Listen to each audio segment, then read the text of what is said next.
Hello, everyone, and welcome to the Bravery Behind the Brand podcast. I'm Amanda Jean, your host, and today I have with me Sandra Pierce. Hello, Sandra. Hello there. Hello. Thank you for joining me. So, before we get stuck in, find out all about your business, I'm just going to ask you a few questions so we can get to know you a little bit better. So, do you have a favorite motivational song? Oh, yes, I do. Actually, it's one that I listen to not all the time, but it's quite poignant to me, and it's called "No Matter What They Tell Us." And it was from I think it was Boyzone back in the day, and I love the words in it because if you listen to the words, they're very poignant. I think they're very poignant. Yeah, so that's one that springs to mind. Good choice. I love that song, and I love Boyzone, and they're Irish. Yeah, that will go on the Spotify playlist. Thank you. And do you have a motivational quote? Yes, well, there's a lady that I follow, and her name is Mel Robbins, and she's an American lady, and she does she's very motivational, and she's got it's called the 5 4 3 2 1. Just do it. Mhm. So if you're ever contemplating and fretting about something, if you count 5 4 3 2 1 and do it, Let's do it. 9 times out of 10 you'll do it. I've heard of her. I've not really I shall investigate further because she sounds very interesting. But thank you for that. I love it when someone mentions something. I think I'll get a little bit curious and think, oh, I'll have to investigate further. But thank you for that. And now I'm just being nosy. Do you read? Not as much as I should, but I've just been and ordered Miranda Hart's new book. It's arrived today, so I'm looking forward to getting stuck into that. It's had great reviews, I understand. So again, it's more motivational, I think. So that's going to be my bedside read tonight. Oh, that sounds good. I love her and she's very funny. So is it about her life or is it fiction or is it just No, I think it's a bit more along the lines of um, I think it's all to do with how mindfulness and oh, that sort of thing. Um, yeah, so I thought I'd give it a try and see what I'll gain from reading her book. oh, that sounds good. I might look that up actually. That sounds right up my street.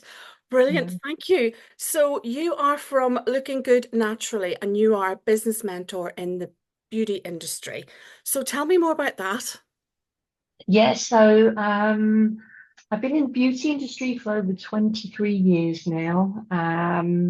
It originally, I guess I say I fell into beauty. I wanted to go off and teach IT back in the day, and I went to do an IT access course, and discovered that I'd got a hearing disability at 38. And so it was on that year, at college doing training, that I decided that I would change tack and do something where I knew it would be more on a one-to-one basis with people. And so I set up, it's called Beauty at Number Two, back in the day. And I ran a lovely little beauty business down in Chorleywood in Hertfordshire. And then I moved to North Wales 11 years ago. Supposed to have retired, but after 6 months, it wasn't quite for me. So launched Looking Good Naturally, and I thoroughly enjoyed it. So yeah, getting out, meeting new people, and obviously helping women look good naturally. Amazing. So interesting that you went from IT to beauty, but I can see why with the hearing issues you wanted to do sort of a little bit one-to-one. And then moving to North Wales, I'm not far from there myself, and it's beautiful. Gorgeous, it's gorgeous. My views from my home overlook Puffin Island and Anglesey and the Snowdonia mountain range. It's the most beautiful place to live. It gets quite windy here, but it's beautiful. Yeah, It you need to really is. wrap up warm, don't you? So, Yeah. what's the biggest challenge that you faced then in that industry, and how have you overcome it?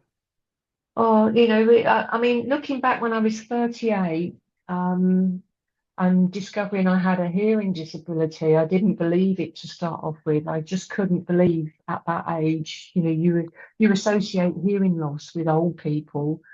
And it completely knocked my confidence for six. And I wasn't in a very good place for quite a few years. I was quite ashamed of the fact that I had a hearing disability. And it was very much work in progress for me. But going into the beauty industry, it was a big game changer for me. And you get to meet some wonderful people. And I could, going self-employed, I could manage my hearing loss my way. I wasn't working in somebody else's office or salon. And yeah, I put my coping strategies in place. And, you know, in the 30 plus years that I've worn hearing aids now, um, technology's just moved on amazing. I'm Bluetoothed into you tonight, so that would Oh, not have been possible. I wouldn't be on this call had it not been for technology. So oh, it wow, that's moves forwards. incredible. And I didn't even know that you could do that. And I know quite a few people with hearing issues. So can you explain to me how the Bluetooth works then while we're having this yeah, conversation?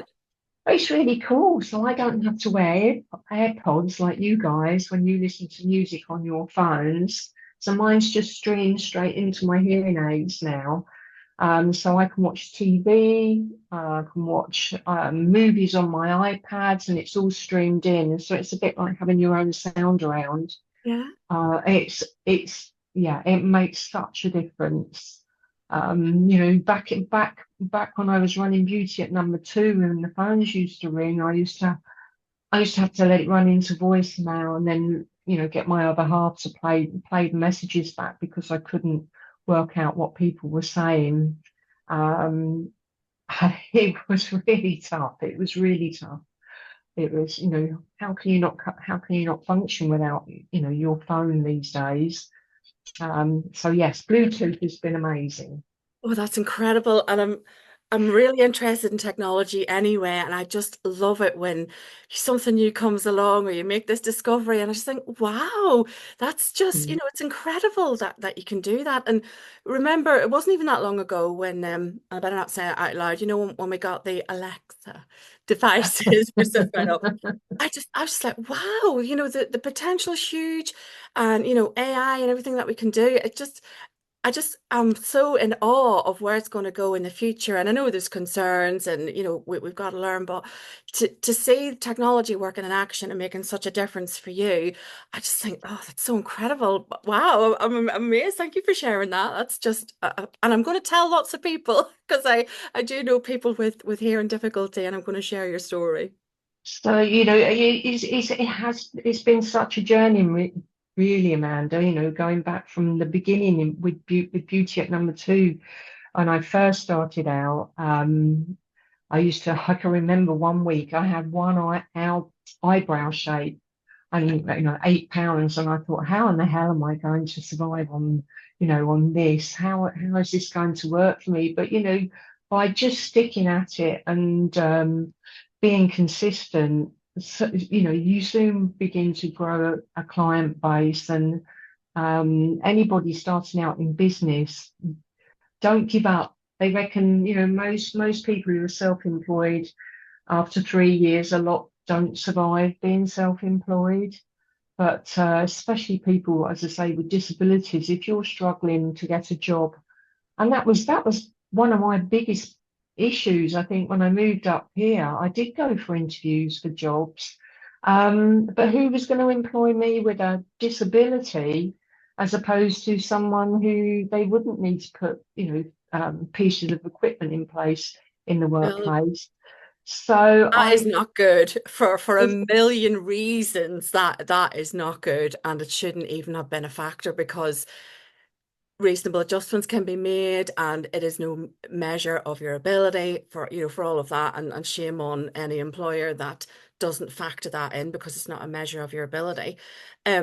So if you could give yourself one piece of advice, your younger self, what would it be? And I'm really interested in what you have to say, and I'm sorry that you went through those experiences with those employers. And I feel that you felt almost compelled to create a job for yourself. And Mm. one thing that I notice when someone's wanting to work for themselves and things aren't happening fast enough, when you create a business, you're expecting everything there and then. But it, as you say, it takes time, it takes consistency. You've got to build up a profile, you've got to build up credibility, you've got to build your brand. So, what piece of advice would you give to your younger self? Or I think do some research, definitely, and always strive to look for answers because there is an answer out there, definitely. And be true to yourself. Don't give up. Um, we all know our worth, and this is why I try to instill with some of my team who lack confidence. It's always work in progress, and uh, going back to when I wanted to do teaching and I knew I couldn't stand in front of a class full of students because of my hearing loss. Here I am now. I do mentoring on a one-to-one basis with people in my team. So you can work things to suit you. It's just about not giving up and not worrying about what everybody else thinks, definitely. I think us women, we're quite, yeah, I think we think too much about what everybody else thinks, and we shouldn't. We should just stick on our own path, and always look. If you're looking to better yourself, look for someone who's already done it and go and ask them questions. Nothing wrong with asking questions. That's what I think. Um, it might sound a bit scary, but you'd be surprised what comes back. And if you plateau, it's usually because you've got to a level and you're working out, you're just about to branch off and grow a bit more. Yeah, so beauty for me is a very sociable industry to be in. I love helping people with their skincare and I do lots of makeovers now for ladies in their probably in their late 40s to 50s. I don't capture the younger market really. That's not my niche, but I still get a huge pleasure out of ladies. I guess when they get to their 50s, some ladies they've sort of given up a bit and they blend in the background. And I think, come on, you do need to wear some makeup. You do need to put that lipstick on and make yourself feel good sometimes. And so, yeah, that's what I've been up to the last few years. But as I mentioned to you, I took Tropic Skincare on 7.5 years ago, and that was purely because I'd moved to North Wales and I wanted to get out and meet new people. Um, and here I am, as I say, 7.5 years later with a team of over 200. Wow. It's been a fabulous journey, and I get to talk about something I love all the time, and like training today with one of my new girls, um, sharing some of my knowledge with skincare and beauty to help set her up on her way. That sounds absolutely incredible. And I love Mhm. the fact that you're encouraging women, regardless of their age, to just feel a little bit better. And, and it doesn't have to stop when you get to a certain age. Mhm. I'll be one of those 99-year-olds still doing the lipstick and what I will never stop. But one of the things I always say to people when they're worried about being judged, going online or being judged, those people that are judging me don't pay my bills. So that's what drives me. I just think I don't care. I'm out to do my thing my way, and it's a mindset that you have to get over.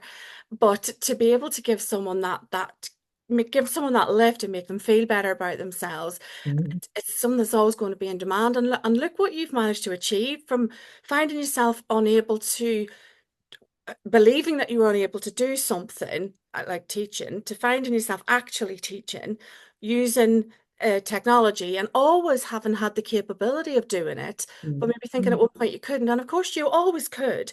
It was just sometimes with reasonable adjustments, like I mentioned, a little bit of technology and a little bit of imagination, and possibly compassion that you gave yourself to be able to do it and Mm. make it work. And you didn't give up, you made it work. And I just think that's a perfect example of not giving up, being just so determined with your dream to make it work. And here you are telling the story. And I think it's an incredible story. Well, it's interesting, from my £8 eyebrow shape. I think my team we've just turned over 2.5 million. Oh, So wow, that's it's, amazing. yeah, There you yeah. go. Well, whose loss Um, is that from those employers that wouldn't consider you or wouldn't take no, on that person with that? I don't want to say disability because as it turned out, it was probably one of the things that gave you that push to think creatively and think in a different direction. And look at what you've achieved. I think it's amazing. I do think, sometimes things aren't meant to be, and it will take you down a different path. And the universe is looking down on us and guiding us, I think. And it's just reaching out and giving it a try. That's what I think. You have to give things a try. And um, as I say, I think being in the beauty industry, they reckon it's one of the most happiest places to be. I think it's like that when hairdressers, isn't it? And everybody's pleased to see your hairdresser because you're going to come out looking amazing after Yeah. having your hair And it's done. rare we leave a hairdresser feeling worse than when we went in, you know. It's most of the time you come back out feeling like $1 million. So how comfortable are you showing up for your audience then online or in public? Do you get up on stages? Well, obviously training, you have to speak to a lot of people at once. How comfortable are you with that? Well, I have done a few presentations and I've been up on stage sharing my story with Tropic Skincare a couple of times, which has been absolutely amazing. But I was also invited with Hidden Hearing, and I go and do a presentation with the new audiologists and share my story. So there's two sides really. There's some nice upsides that have come from it. When it comes to social media, I try. I do. I do try. I have an Instagram and I do Facebook. I've tried TikTok. I'm not so sure on TikTok, but I think I'm a little bit too old for that one. But No, I'm not having it. Nobody's too old for it. I'm on TikTok and I haven't got hundreds of followers, but for me, TikTok's like the Wild West. I'm going to give it a go. But you know what? I'm not having no labels, no barriers. no, no. No, so that one's still work in progress for me. But I will do lives in. I've got a closed group. I share skincare and makeup tips, and I'll do lives in there. So I've got over that, I think. But um, initially it was quite scary, really, isn't it? And then Anything, the first time you do it, you're unsure, but if you keep doing it, keep showing up. But I tend to try and do most of my lives now with subtitles because also I think we're of this age where people, they do want to listen to you, but they might not be in the right environment to do it, but they will watch your subtitles Yeah. and tune into you. Yeah, that's really interesting. I heard something on television this morning. It's weird, but a lot of people do it. They're watching a program, but they're watching something on the phones and they're reading the captions coming up, but they're actually multitasking. I think a lot of people do that. So it's just interesting that we can have, I mean, there's never been a better time to have all this um technology to promote ourselves. So my view is if it's on there, use it, just accommodate all your audiences for whatever reason and put it on there. But yeah, people do tend to multitask when there's content and it's like creating your own little television show, isn't it? You just gotta you've got to think of everything, the Right? production element, everything. But no, that's brilliant that you do that. And plus people can watch it back when they feel like it and it's always there. Mm, yeah.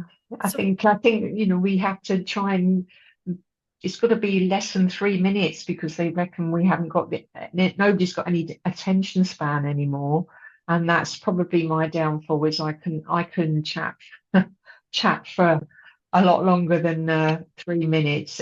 That's a really hard one to try and rein in that one. yeah, and it's not a bad idea to kind of give you that limit, isn't it? Right. What have I got to say? Who am I going to send to? How long have I got? Right. Get it out there. Yeah, that's actually a good idea. Probably one I should follow a little bit more as well.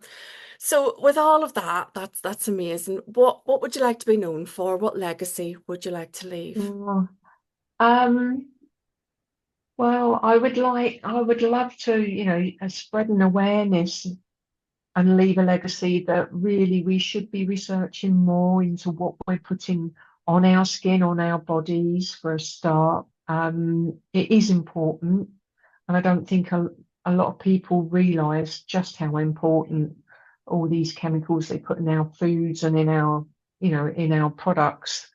We should be um, raising an awareness and yeah, investing in ourselves. But also, I think if I look at my children, especially my daughter, my legacy is, is to be self-sufficient and, to learn to stand on your own 2 feet and not be reliant on somebody else. I think to be in a position where you can be just you and, as I say, not have to rely on an your other half to support you, to support yourself.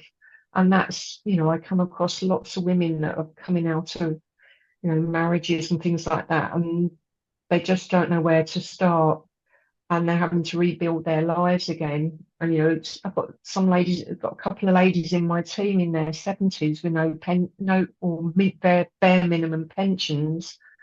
So my legacy would be, yeah, if you can, I think, invest in yourself and be confident and find something you really love and you can pass it on. Um, that's what I would like my granddaughter to, from what my daughter to my granddaughter is to be you and be as independent as you can. Yeah, I agree. I think it's an amazing example to set our children and grandchildren to be able to say, well, actually, I can work for myself. I can do this for myself. And it's not employment isn't the only route in life. There are many options. And I love it when women are able to be that example for other women because you could find yourself single for whatever reason at any age and to be in your 70s and have no pension to fall back on or whatever, that must be pretty frightening. But to be able to think, oh well, actually there are options, I have a choice. It's really good to have those choices and not be forced into thinking, well, I'm destitute, I'm doomed, but that there are other avenues. And I was always keen to teach my daughters that employment wasn't the only option, that there were other ways. And I taught them when they were very, very small about ways to set up a business and what you could do because they were asking really interesting questions. And they both gone on to study business studies, which is great. However, what they learned was because they chose to learn business studies, but they don't teach those skills if you don't study business studies. And I think there should be an element somewhere Mm, in the mm, education system where all children are taught a little bit about it, about that there are other routes. You don't have to be employed. There are apprenticeships you can set up on your own. You have your own business. There's more financial education, and it just worries me that we just seem to be shoehorning children, down one route. But with people like yourself, you're out there, you're doing it, you're showing your children, grandchildren that there are other routes, and I think it's incredible to be able to showcase that work that you're doing. we're all unique and we've all got a special place in this world, I think. And uh, yeah, there's an answer out there for everybody. You just have to keep looking. As I say, I'm just so very grateful, really, that my path went off down the beauty avenue. And as I say, I can be honest with you. Sometimes, yes, I still do have moments where my hearing disability gets me down, but I try to live with it as best as I can, and yeah, I choose wisely. I think these days, certain situations that don't suit me, that's fine. Yeah. That's fine. It's it's not a disservice to yourself. It's just we have choices, and that's the nice thing. I don't have to. I'm not answerable to anybody. Um, so yeah, that is one of the upsides for working for yourself. Definitely, Yeah, definitely. absolutely. Making your choices on your Mm, terms is the yeah, definition of freedom in yeah, my eyes, isn't it? That yeah. is just freedom. So where can we find out more about you online? And I'll put your links in the show notes. Well, you can find me on Instagram on Sandra Pierce, looking good naturally, and the same on Facebook. My and it goes through to Linktree, and there's lots of my links on there. I'm still to get my website up and running. That's work in progress at the moment, but you'll find lots of information about me and on LinkedIn too. Fantastic. I will put those on the show notes. And thank you so much for Thank joining me. It's you. been an absolute Okay. pleasure. And I've loved hearing your story. And thank you for sharing it with me. Thank you, Amanda. Thank you for having me. Thank you.